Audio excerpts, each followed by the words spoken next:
السلام عليكم ورحمة الله وبركاته. إن الحمد لله نحمده ونستعينه ونستغفره ونعوذ بالله من شرور أنفسنا ومن سيئات أعمالنا. من يهده الله فلا مضل له ومن يضلله فلا هادي له، وأشهد أن لا إله إلا الله وحده لا شريك له، وأشهد أن محمدا عبده ورسوله. أما بعد. ஹஜ் பற்றிய அல் குர்ஆனிய சிந்தனைகள் வகுப்பின் 15வது வகுப்பில் உங்கள் அனைவரையும் சந்திப்பதில் பெரும் மகிழ்ச்சி அடைகின்றோம். இன்றைய வகுப்பிலே நாங்கள் சூரத்துல் பக்ராவின் 199வது வசனத்தின் விளக்கத்தை பார்க்க இருக்கின்றோம்.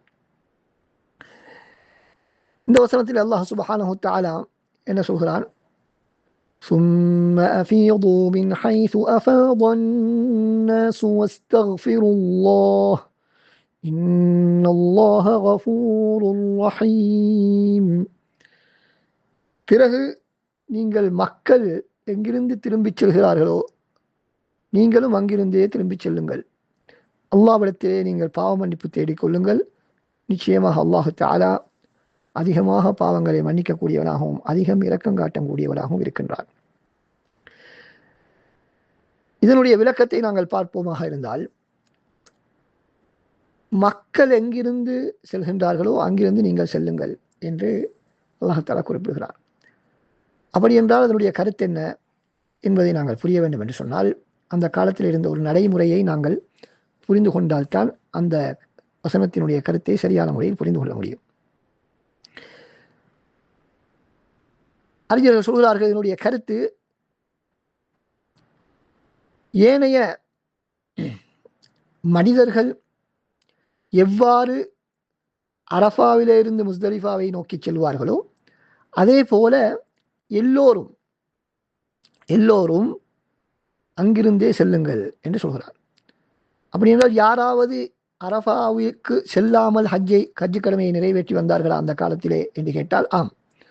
அந்த காலத்தில் இருந்த குறைஷிகள், மக்காவாசிகளில் இருந்த குறைஷிகள், அவர்கள் தமக்கென்று சில சிறப்பம்சங்களை வைத்துக் கொண்டிருந்தார்கள்.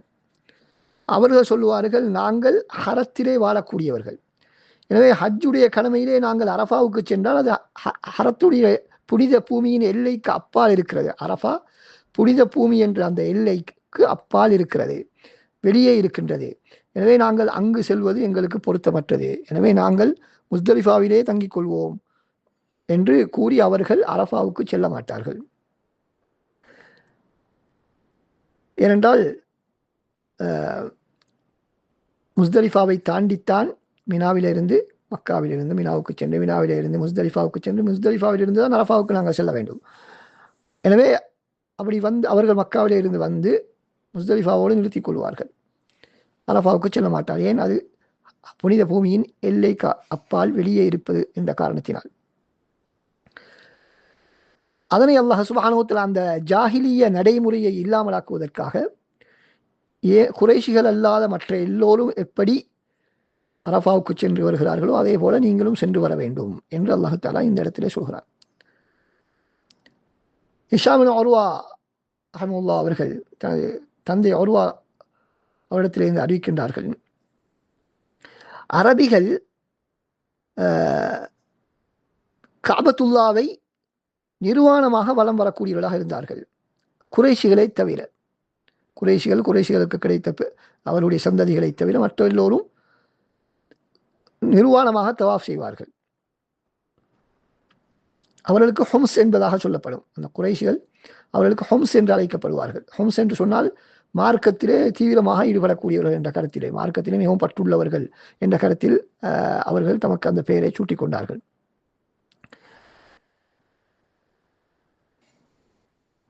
ஏனென்றால் அவர்களுடைய ஆடை, அரபிகளுடைய ஆடை ஹராமான வழியிலே சம்பாதிக்கப்பட்டு இருந்தால் அதன் மூலமாக ஹஜ் செய்வது பொருத்தமற்றது என்ற காரணத்தினால் தான் அவர்கள் அவ்வாறு செய்தார்கள். அவ்வாறு யாருக்காவது ஆடை வேண்டும் என்றால் இந்த குறைஷிகளிடத்திலிருந்து அந்த ஆடையை பெற்று அணிந்து கொண்டு அவர்கள் தவாஃப் செய்வார்கள். குறைஷிகள் அல்லாதவர்கள் ஆண்களுடைய ஆடையை கொடுப்பார்கள், பெண்களுடைய ஆடையை கொடுத்து அதன் மூலமாக அவர்கள் அணிந்து கொண்டு தவாஃப் செய்வார்கள். இது ஒரு வழக்கம் அவர்களிடத்தில் இருந்தது. அடுத்து இன்னொரு வழக்கம் என்ன? அவர்கள் முஸ்தலிஃபாவுக்கு வரைக்குத்தான் செல்வார்கள், முஸ்தலிஃபா வரைக்கும் தான் அவர்கள் செல்வார்கள். அதை தாண்டி அவர்கள் செல்ல மாட்டார்கள். ஆனால் ஏனைய மனிதர்கள் எல்லோரும் அரஃபாவுக்கு செல்வார்கள். ஹிஷாம் ரஹ்மத்துல்லாஹி அவர்கள் சொல்கிறார்கள், எனது தந்தை சொன்னார்கள் ஆயிஷா ரலியல்லாஹு அன்ஹா மூலமாக, ஆயிஷா ரலியல்லாஹு அன்ஹாவுடைய உறவினர் தான் உர்வா இப்னு ஸுபைர். அவர் சொல்கிறார், ஆயிஷா நாயகி சொன்னதாக, அல் ஹும்ஸ் என்பவர்கள் அவர்களை பற்றித்தான் அல்லாஹு தஆலா சும்மா அஃபீது மின் ஹைது அஃபாதன் நாஸ் என்ற வசனத்தை இறக்கினான் என்று சொல்லிவிட்டு ஆயிஷா ரலியல்லாஹு அன்ஹா சொன்னார்கள், மக்கள் எல்லோரும் அரஃபாவிலிருந்து அரஃபாவுக்கு சென்று வருவார்கள். ஆனால் இந்த ஹும்ஸ் என்று சொல்லக்கூடிய இந்த குறைஷிகள் மாத்திரம் முஸ்தலிஃபாவிலிருந்து தான் திரும்புவார்கள், முஸ்தலிஃபாவுக்கு சென்று தான் திரும்புவார்கள் என்பதாக சொல்கிறார்கள். அவர்கள் நாங்கள் ஹரத்துக்கு வெளியே செல்ல மாட்டோம், ஹரத்துக்கு வெளியே சென்று வர மாட்டோம் என்று அவர்கள் சொல்லக்கூடியவர்களாக இருந்தார்கள். இந்த வசனம் எப்பொழுது இறங்கியதோ அப்பொழுதிலிருந்து எல்லோருமே அரஃபாவுக்கு செல்வதற்கு ஆரம்பித்து விட்டார்கள் என்பதை ஆயிஷா ரலியல்லாஹு அன்ஹா சொன்னதாக உர்வா ரலியல்லாஹு அன்ஹு அவர்கள் சொல்கிறார்கள்.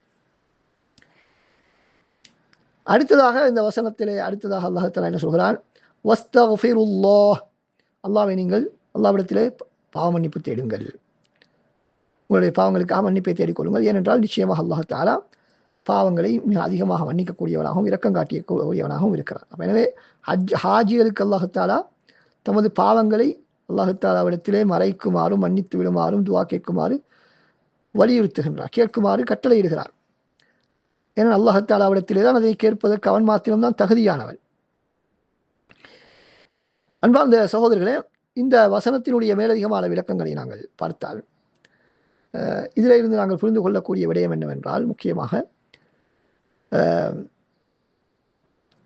யாருக்கும் சிறப்பு சலுகைகள் ஹஜ்ஜிலே கிடையாது, யாருக்கும் எந்த விதமான சிறப்பு சலுகைகளும் கிடையாது. எல்லோரும் ஒரே சமமானவர்கள் என்பதை நிரூபிக்கக்கூடிய ஒரு வணக்கம் தான் இந்த வணக்கம்.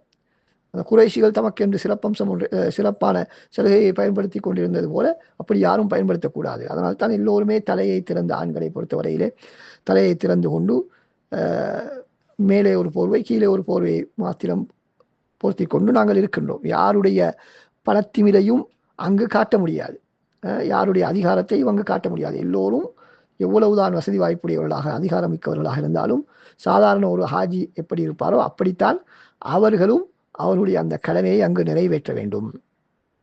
அந்த குறிப்பிட்ட இடங்களில் தான் அவர்கள் அந்த வணக்கங்களை அவர்கள் நிறைவேற்றியாக வேண்டும் என்பதை எங்களுக்கு இந்த வசனம் சொல்கிறது. அடுத்ததாக பாருங்கள், அரஃபாவுடைய மாலை நேரம் ஹாஜிகள் முழுக்க முழுக்க துஆவிலே ஈடுபட்டு அல்லாஹ் அவருடைய பாவங்களை மன்னிப்பதாக பிரகடனம் செய்த ஒரு சந்தர்ப்பம் தான் அது. அப்படி இருந்தும் அந்த வணக்கத்தை முடித்துவிட்டு செல்லும் பொழுது இஸ்திக்ஃபார் செய்யுங்கள் என்று அல்லாஹ் தஆலா சொல்கிறார். எனவே இஸ்லாத்திலே உள்ள ஒரு முக்கியமான விடயம்தான், எவ்வளவு ஒரு நல்ல காரியத்தை செய்தாலும் அதற்கு பின்னால் இஸ்திக்ஃபார் செய்வது. அதனால் தான் நாங்கள் தொழுகைக்கு பின்னாலும் அஸ்தக்ஃபிருல்லாஹ் அஸ்தக்ஃபிருல்லாஹ் என்பதாக நாங்கள் இஸ்திக்ஃபார் செய்கிறோம். நோன்பு பிடித்ததுக்கு பின்னால் நாங்கள் ஸதகத்துல் ஃபித்ர் என்ற பாவங்களுக்கு நோன்பில் ஏற்பட்ட குறைகளுக்கு தீர்வாக அதை நிறைவு செய்வோம் முகமாக நாங்கள் ஸதகத்துல் ஃபித்ர் கொடுக்கின்றோம். இப்படி என்ன ஒரு அமல்களை செய்தாலும் அதற்கு பின்னால் நாங்கள் அல்லாஹ்வின் பக்கம் திரும்ப வேண்டும், அவரிடத்திலே பாவமன்னிப்பு நாங்கள் கேட்க வேண்டும் என்பதை அல்லாஹ் தஆலா எதிர்பார்க்கின்றார். காரணம் என்னவென்றால், அல்லாஹ் தஆலா எங்களுக்கு செய்திருக்கக்கூடிய அருட்கொடைகளை நாங்கள் எண்ணி முடிக்க முடியாது, அதனை அளவிட்டு முடிக்க முடியாது. அவற்றுக்காக நாங்கள் நன்றி செலுத்த வேண்டுமாக இருந்தால் நாங்கள் உறங்கவோ உண்ணவோ எங்களுடைய சொந்த தேவைகளையோ தொழில்களையோ ஈடுபட முடியாத அளவுக்கு நாங்கள் வணக்க வழிபாடுகளை எப்பொழுது பார்த்தாலும் ஈடுபட்டுக் கொண்டிருக்க வேண்டும். அந்த அளவுக்கு அல்லாஹ் தஆலா எங்களுக்கு நிறைய அருட்கொடைகளை அள்ளி வழங்கி இருக்கின்றார்.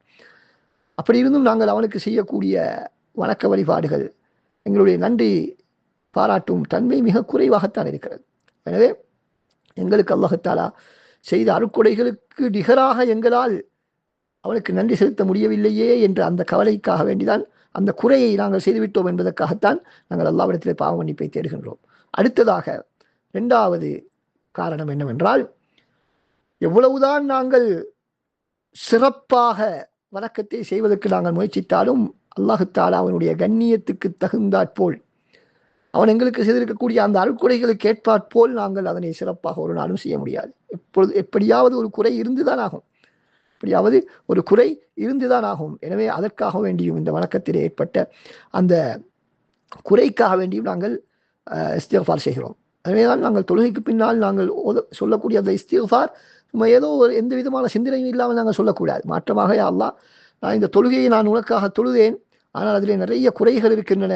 எனவே அதனை நீ பொருட்படுத்தாமல் என்னை மன்னித்து இந்த தொழுகையை முழுமையாக ஏற்றுக்கொள்வாயாக என்ற உணர்வு எங்களுக்கு அஸ்தக்ஃபிருல்லாஹ் அஸ்தக்ஃபிருல்லாஹ் அஸ்தக்ஃபிருல்லாஹ் என்று சொல்லும் பொழுது ஏற்பட வேண்டும். அதே போலதான் இந்த அரஃபாவிலே மிக சிரமப்பட்டு சல நெரிசலிலே வெயிலிலே இருந்து நாங்கள் நீண்ட நேரம் துவாக்களை செய்துவிட்டு நாங்கள் வரும் பொழுது எங்களுக்கு ஒரு பெருமை வந்துவிடக்கூடாது. எனது பாவங்கள் மன்னிக்கப்பட்டு விட்டது, அல்லாஹ் மன்னித்துத்தான் ஆக வேண்டும், இவ்வளவு நான் கஷ்டப்பட்டு என்னை மன்னிக்காவிட்டால் அது பொருத்தமில்லை என்று எங்களுக்கு ஒரு தற்பெருமை, எங்களுக்கு ஒரு எண்ணம் வந்துவிடக்கூடாது.